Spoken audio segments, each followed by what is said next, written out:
आपने मंदोदरी के बारे में तो सुना होगा कि वो रावण की पत्नी थी, लेकिन आज हम आपको उनकी जीवन के बारे में थोड़ा बताते हैं। पुराणों में कथा के अनुसार मधुरा नामक एक अप्सरा थी जो माता पार्वती को बहुत चाहती थी। एक दिन मधुरा माता पार्वती से मिलने कैलाश पर्वत पर पहुंच गई, लेकिन माता पार्वती वहां नहीं थी। मधुरा ने भगवान शिव को देखा तो वो उनको आकर्षित करने में लग गई।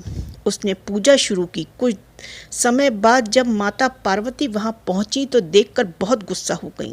गुस्से में आकर माता पार्वती ने मधुरा को मेढक बनने का श्राप दिया और कुएं में 12 सालों तक रहने को कहा।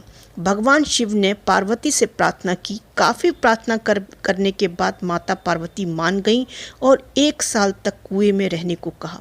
मंदोदरी 1 साल तक कुएं में पूजा करती रही। वहीं दूसरी ओर असुरों के देवता मयापुर और पत्नी हेमा के 2 पुत्र थे। वे चाहते थे कि दोनों के एक बेटी हो।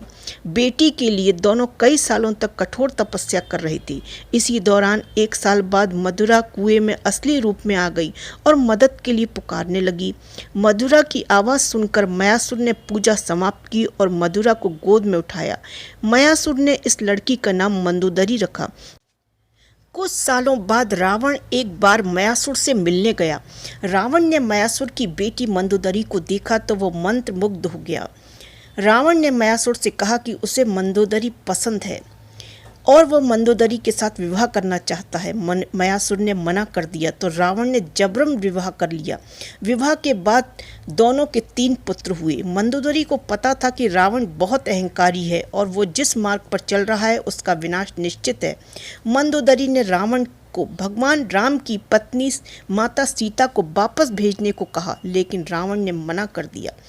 भगवान राम और रावण के बीच युद्ध हुआ। रावण के मरने के बाद मंदोदरी युद्ध भूमि पर गई और विनाश देखकर अत्यंत दुखी हुई। भगवान राम ने लंका का राजपाट विभीषण को सौंप दिया। रामायण के अनुसार भगवान राम ने मंदोदरी को सुझाव दिया कि वह विभीषण से विवाह कर ले। भगवान राम ने कहा कि अब भी लंका की वो महारानी है। ये कहकर भगवान राम वापस अयोध्या लौट गए। कहा जाता है कि उसके बाद मंदोदरी ने खुद को महल में कैद कर लिया और काफ़ी समय तक मंदोदरी ने किसी से कोई संपर्क नहीं रखा।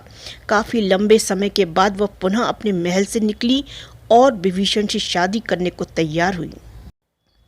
पहले तो मंदोदरी ने विभीषण के साथ शादी के प्रस्ताव को अस्वीकार कर दिया था, पर कहा जाता है इसके बाद भगवान राम, माता सीता और हनुमान के साथ मंदोदरी को समझाने गए।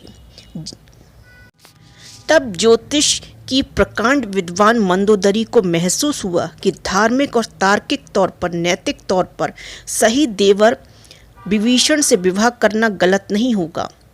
ये महसूस होने पर उसने प्रस्ताव को स्वीकार किया और विभीषण से उसकी शादी हुई।